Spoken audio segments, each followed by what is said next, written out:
Right, this is a graffiti writers and street artists are going to recognize this. This is a Montana can cap. The brand, yeah, this cap, it gets used all the time. I'm not even sure who originally done it. I'm quite sure it's Montana. They're a brand that makes spray paint and they've been doing it since the late 90s, I think 97. And they were the best for a very long time. Because before that, people doing graffiti were just using stuff they could steal from car paint shops, like DIY repair shops and stuff like that. And the paint had way too much lacquer in it. It wasn't very nice for doing graffiti. But this brand, Montana, from Spain, come along and they started making paint which wasn't overly lacquered, like very good colours and stuck to the wall nicely and was well behaved and you could use it and the caps were comfortable. Yeah, so Montana. Right, so you can see what I've done to this cap. Originally, that goes straight across. Let me pick up tools so I can show you stuff. Right, obviously originally that scoop isn't in the cap, it goes round all the way. So I had filed that out because it's going to fit. That's like where it fits on the finger, goes that way. And then I had to make this like from scratch. That's going to be soldered on there, and I have to make them in two parts because casting, they make a kind of mold of it, goes in a rubber mold, and then the mold is injected with wax, and then that wax is cut out of it, and that's what's used to actually create the replica. You cannot pull without ring together. I have one here. Here's one I made earlier. This was my prototype one when I was sort of just playing around and seeing if I liked it or not. I don't think, like, two casting companies now I've approached, because I really want to be able to cast this in one piece, but they can't do it. I don't think they can pull it out of the rubber because it's just so deep inside, and there's a few details in there that might stop it. They can't, even if they cut out the circle that way, they can't, they just don't want to do it, basically. I think you can do it, but two professional, like big casting companies now saying it can't be done, but so what do I know? Right, so anyway, it gets made in two parts. It's not that big a deal. It just means I have to spend a lot of time on each one I sell. So that's the only modification to a normal cap, is that finger shape cut out of it. So that's that. This ring is, we can have a look at that. It's a bit like a 90s style Soldering type ring. I made it with the shank going wider and wider just so it matches the design I've got going there. And that will be filed up to fit really nicely so it can be soldered together. I'll line it up, making sure it's perfectly straight, and then get that soldered on. So let's get on with this. Let me show you. This is a normal Montana outline cap. What were they called? Montana 94 cap, but I think they discontinued it and then they call it something similar, something different. I don't know why they discontinued this one, because it's nice and comfortable when you're painting with spray paint for a long time. The ergonomics of it are important. It's got to be comfortable to use, and this was a really nice one. For some reason they got rid of it, probably production costs or something, I don't know. But the one they replaced it with, I don't know, but it was called like a universal yellow design, which I used to quite like using with a Nitro 2G paint. Yeah, I think they're all, the most similar ones are those now, yellow U's. So anyway, this was a 94 cap, which may or may not have been discontinued. I'm sure you could get them. You must be able to get them somewhere. And the only thing I'd done to that is filed out with a half round file that shape, so it fits on your finger when you're wearing it. And this is what I had to make from scratch. It's could be considered like one of those 90s style Soldering rings. If you were having a go at making one of these yourself, maybe you can reverse engineer a Soldering ring, because that's kind of all it is. I've made it just the right size so it slots up inside that, and then that inner edge goes up to that little corner inside. So when it's soldered in, it's really strong. After my castings are done, obviously they'll come out a little bit wonky, so I need to file them up and get them fitting all nicely and perfectly, so then I can solder them together. Alright, filing up. If you've got a casting of a ring and it needs to finish a specific size, make sure you file it out and paper it before you do any adjustments, because say this one needs to be a P and I think that's the correct size. After I file that out and paper it, it's going to go up a little bit more, maybe even half a size or more. So do the filing and papering first, then you can get your size accurate. Oh my god, nickel is horrible to work on. Nickel is like a really dirty, hard metal. It's not nice for jewellery at all. I can feel it like blunting my file.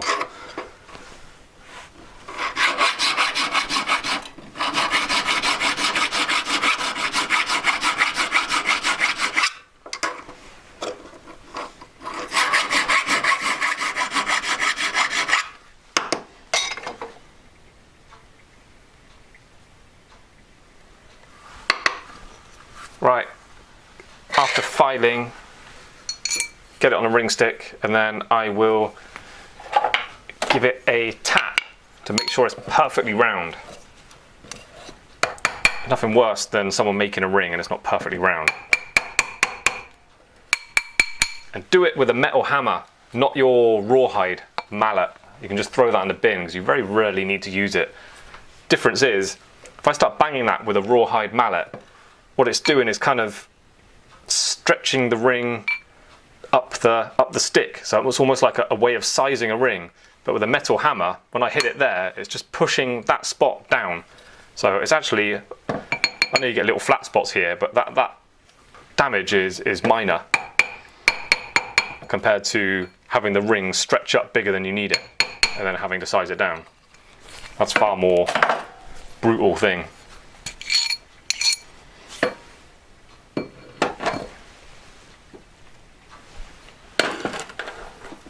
Get it on a stick and then look down the stick, and then you can see if there's any gaps where you need to flatten it.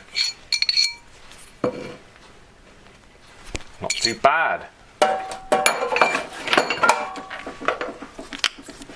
Give it a quick buzz around.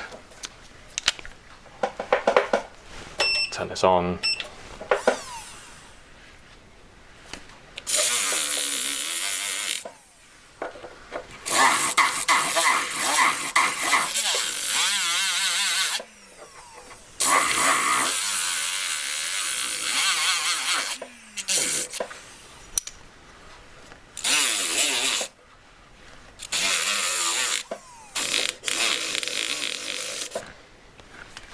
That'll do. I'm not going all the way with that, because I don't want this video to be too long. One good thing about having this ring in two parts is I can buzz out the inside like that quite nicely. If I had that casting back and it was complete, very difficult to get in there, or you literally can't do it like nice and neatly, or nowhere like as good as you can with just by putting this inside. But just papering isn't quite going to do it, so I think I'll stick this in. These are little stone cutter discs I've worn down. I put two together so it's extra thick. It's good for this kind of thing.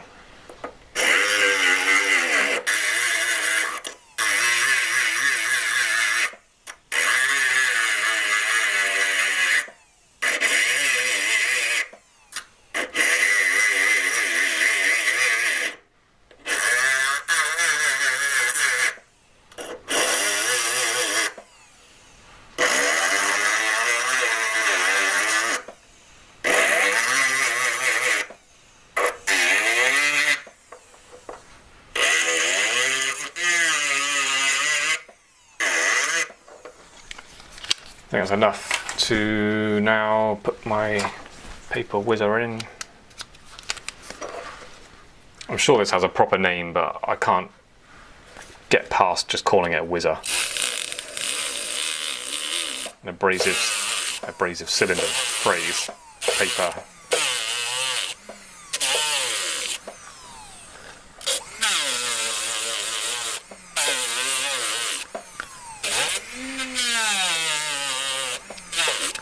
If I make one of these in gold, I will get that all perfectly polished inside.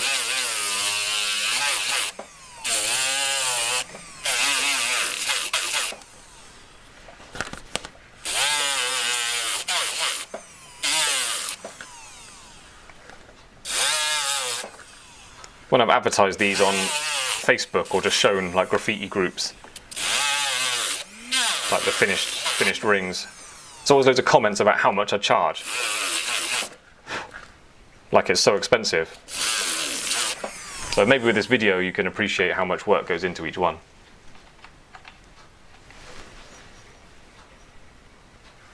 Now that's not round there.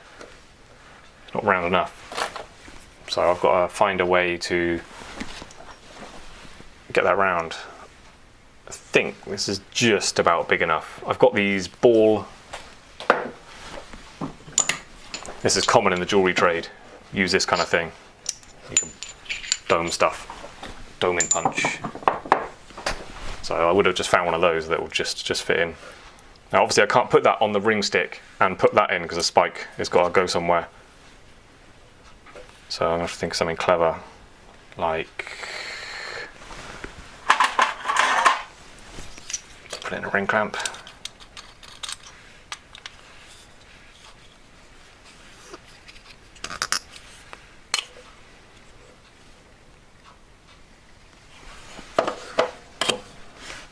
It's not ideal, but let's see if I can get this to work. I have to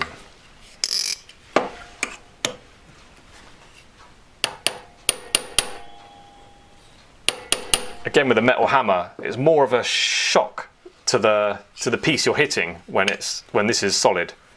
If that absorbs a lot of the shock, it's less effective as a hammer. It's a bit like maybe if you've tried to undo a nut on your bicycle or something, just using your strength to try and crack it open if it's all rusted up is more difficult than just giving it a tap with a hammer. Sometimes there's a trick you need to do. Just like that initial shock can loosen stuff up.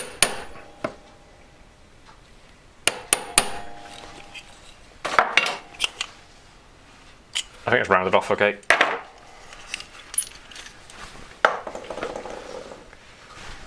Can you see that now? Looking nice and round. It wasn't too far off.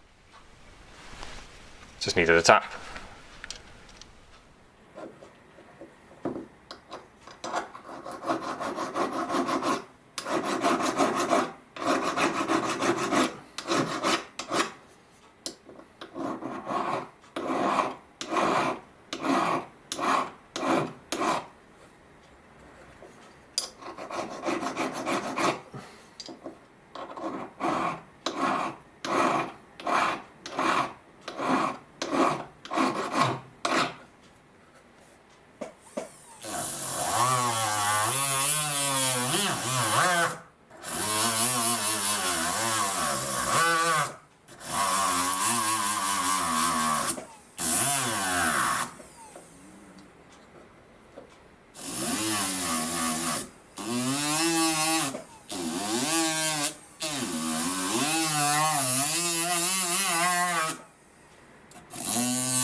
So these are papered up enough now to solder together.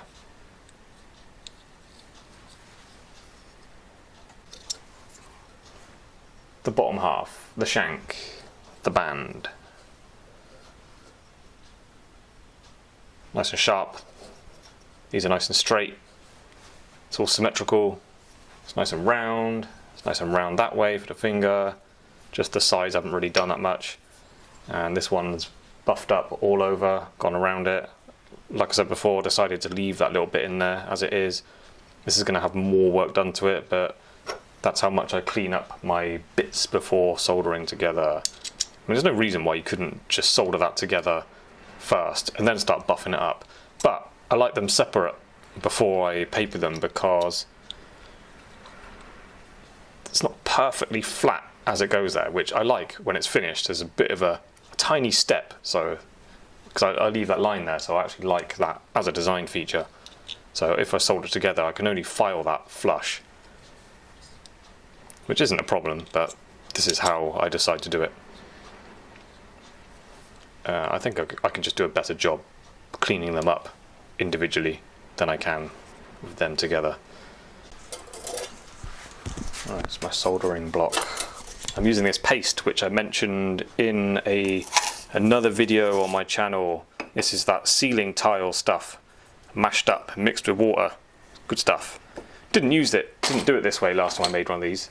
I just held the two parts together. But it's just whatever you feel like on the day, innit? So that one goes together, making sure it pushes down nice and straight and lines up nicely both sides, which it doesn't that way. That felt better. No, that was the right way. What's going on? Okay, right, so let me just get that in there first. So this is heat-proof paste and it holds things in position. That's what I use it for. So let me get the camera out of the way and then I will do some soldering when it's in position.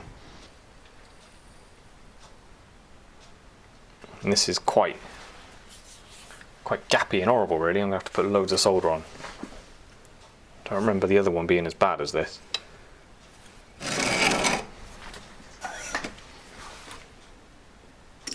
I remember now, that's why I decided to squeeze it together. Right, last time was what I'm talking about. Last time I had the whole thing clamped together in these tweezers. It's because it sits down nicely one side, but the other side has to be pushed down. It makes it a bit awkward when you're soldering. What shall I do?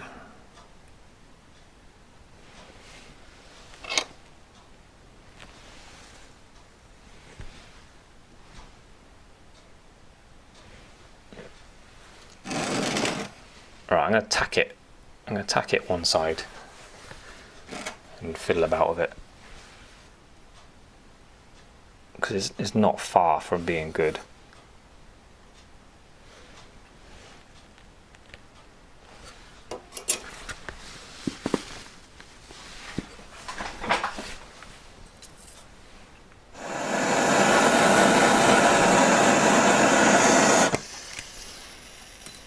Remember, when you're buying something that's been handmade, you're not just paying for what it physically is or the value of the gold. You're paying for the years of dedication it took to learn to be able to make it, and the ideas of the jeweller, the ability and the know-how, as well as the time and the physical value of what it is. I sell a lot of stuff online. I get messages now and again, people asking me how much something weighs and say like it's like a little gold pendant weighs 5 grams. They then go and research what 5 grams of gold costs and then get back to me and tell me what it's worth. That's totally not the same thing. If you want me to sell you a little blob of gold, 5 grams, no problem. I can do that much cheaper than a piece of my jewellery that weighs the same. So let's get a bit of silver solder.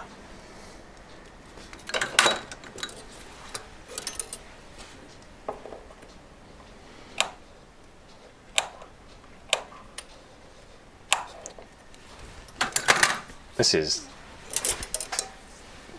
beastie big chunks of solder.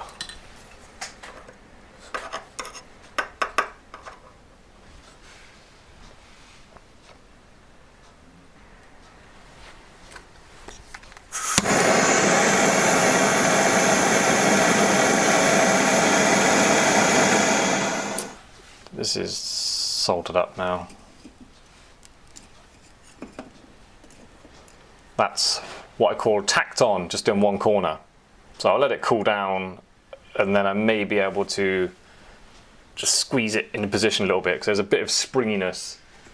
There's a bit of springiness in it where it's sat, so I can push that down before I solder it and get it perfect, before I completely seal it up.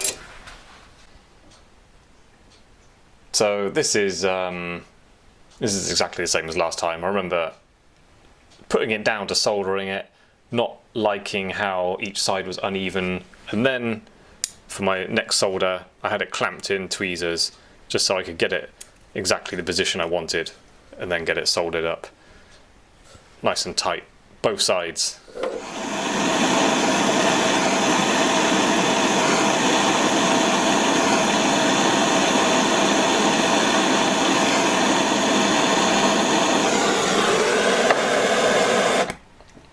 The solder will flood towards where it's hottest, so if it's melting and then sticking this side a bit more, like it was doing, that's why I was putting the heat more down this side.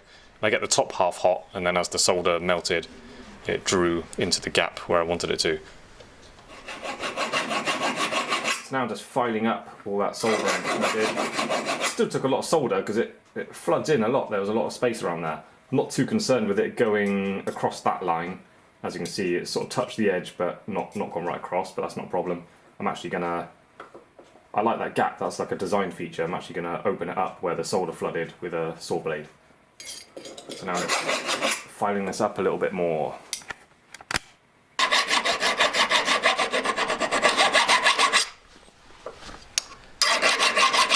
Look how dirty and horrible that is. That's nickel for you. That's after soldering, gets all hot, and then it's been soaking in the acid to get rid of the flux.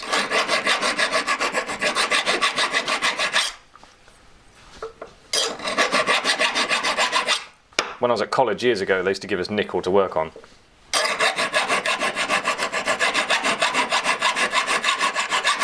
And they teach you to make quite complicated things. All had to be done in nickel.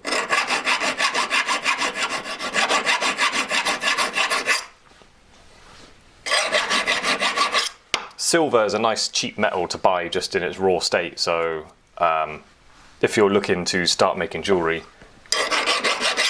get silver and silver solder, and off you go.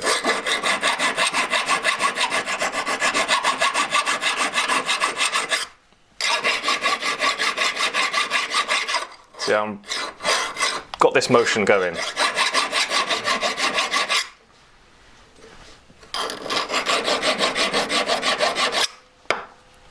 Being careful not to file it more one side than the other.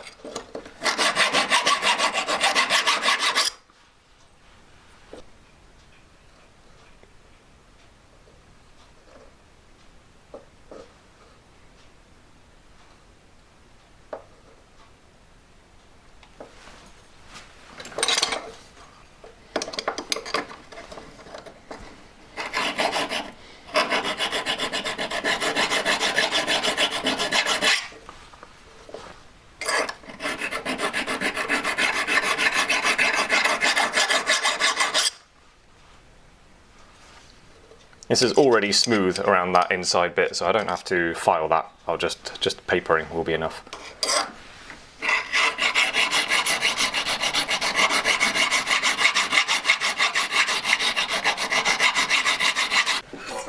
Checking my roundness again. Ooh, it's not bad. That side's better than that side.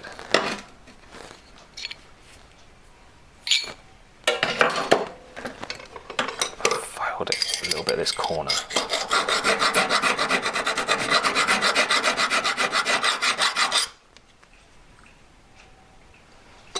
bit better. As I'm going along when I make stuff, keep double checking all my angles.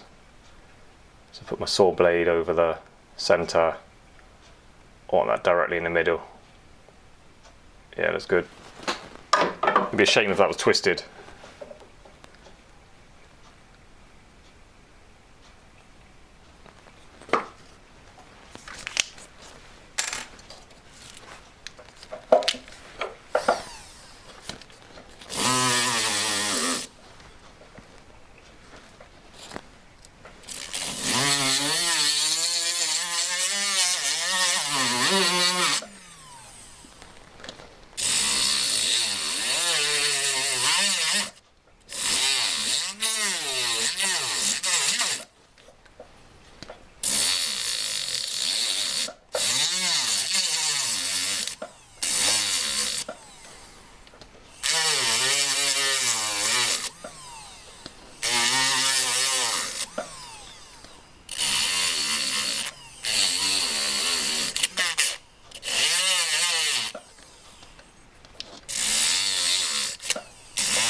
This way I'm keeping this one flat at this stage, trying to get that round, keep all my edges perfectly flat. But unfortunately, flat and nice sharp corners are uncomfortable to wear, so I am gonna, once I've got it all papered how I want it, I will then go around the inside and just take off all these little sharp edges.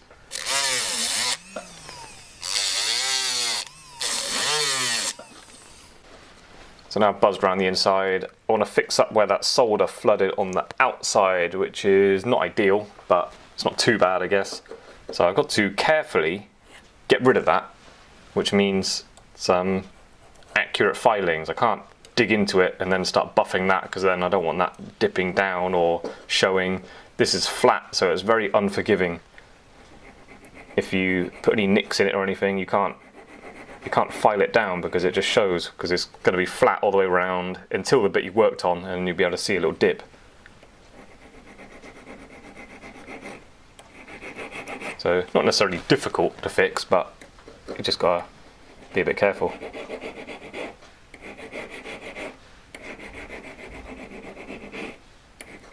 I'm looking to only file where the solder is, not filing all around it trying to blend it in. I just take down the solder.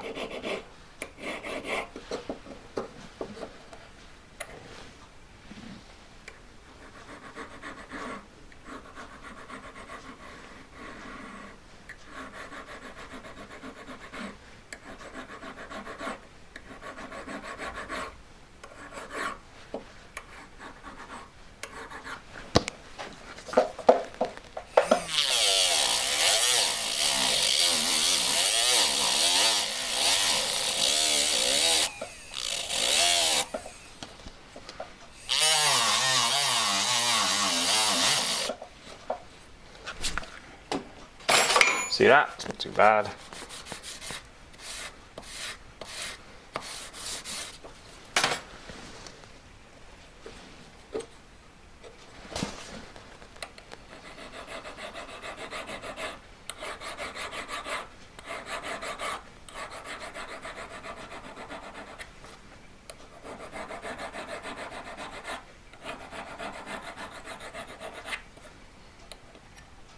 Or if I can polish it up and then get it plated, it won't tarnish and go horrible like that again.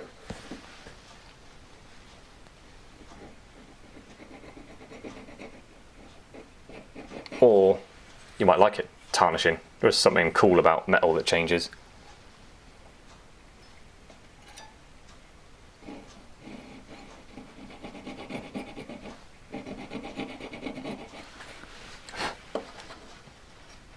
Having a rusty looking piece of metal on your hand suits that graffiti lifestyle where you're always creeping around in alleyways that stink of piss covered in rubbish.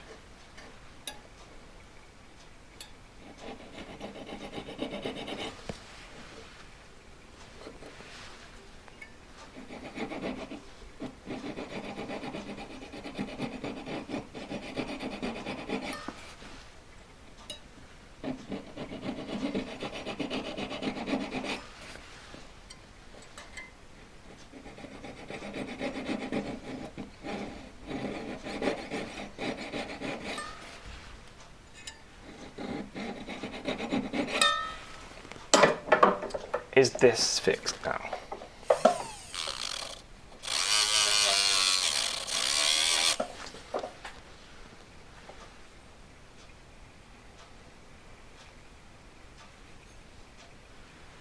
Once that's blacked out in there, that all should look alright. I might take it down a bit more.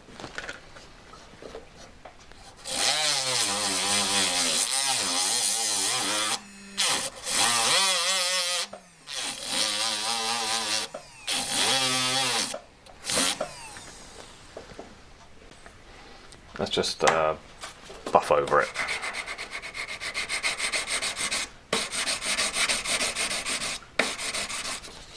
And then once I've buffed over the whole thing, I'm calling this video finished. Could go on and do more and polish it and whatnot.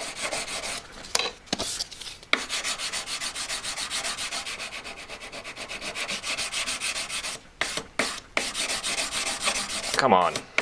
There we go. I'm going to buff it this way so that matches.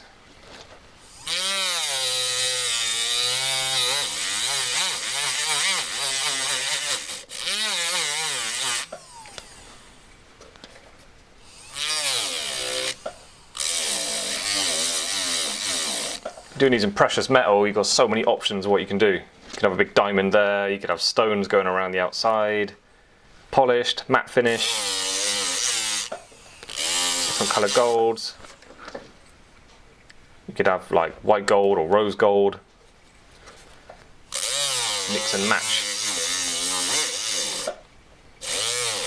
I know writers are all about putting colours together.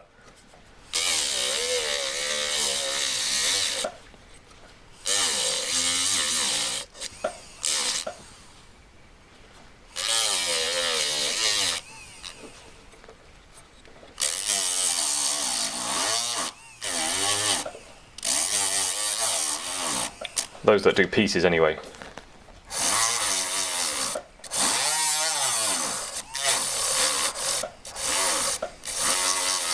In the UK, I feel like more than other places, most writers just love chrome and black. And there's more than just the aesthetics of it. That chrome paint, it's really thin, but it covers like amazingly. So you can do really big stuff really quick. And it just goes over everything really well.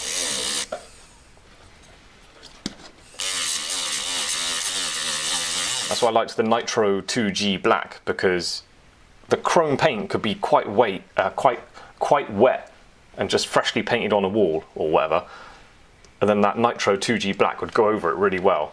Other blacks tended to sort of seep into the paint and mix a little bit, and you'd have to sort of go over them again after the chrome had dried a little bit.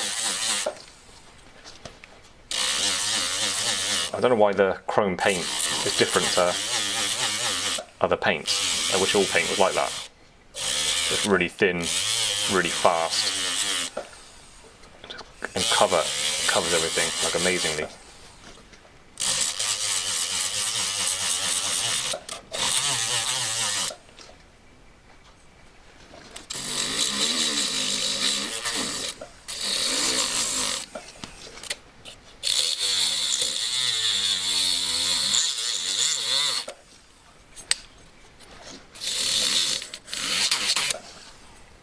Just going to see if I can clean up that dot a bit. This is a polishing brush.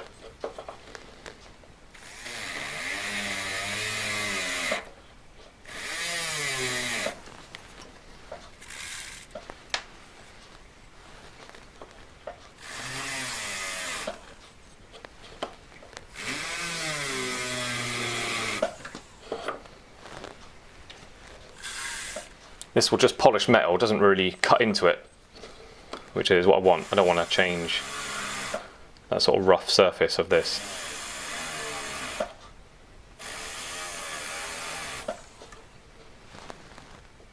Cleaned up a little bit. Actually, while I got my bristle brushes out, getting all these lines.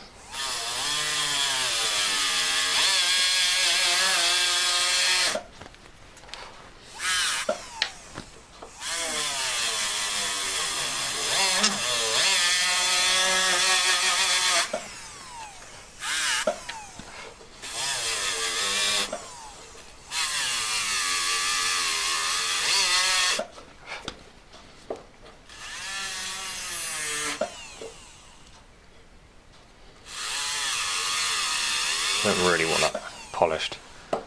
Yeah, you keep going with that, you can get a really bright polish on it. I'd use a barreler polisher, which that just tumbles around in soapy liquid full of polished ball bearings, and they all go in there and touch the surface and it polishes it, because with these bristle brushes it can't get in there neatly and do it all evenly. So what else we got? That's kind of done.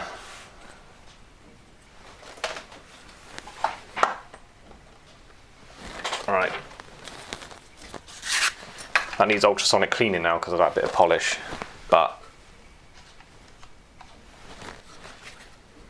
this is a sanding block. And these rings, unless they're polished finish, go over them with this. Except for these bits, I like those papered that way.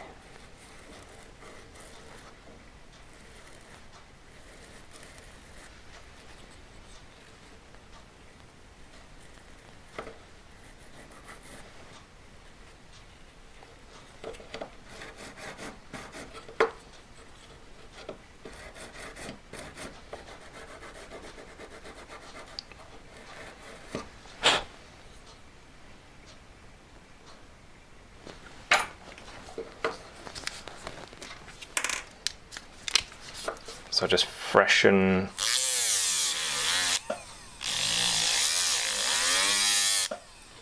that up.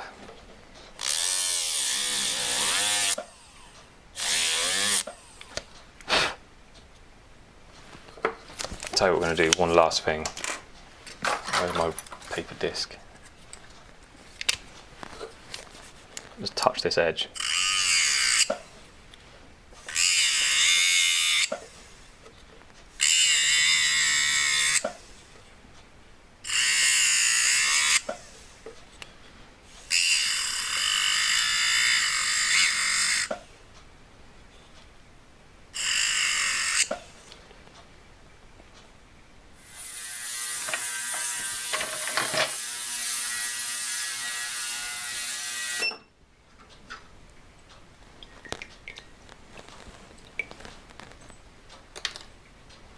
And holds a ton of water.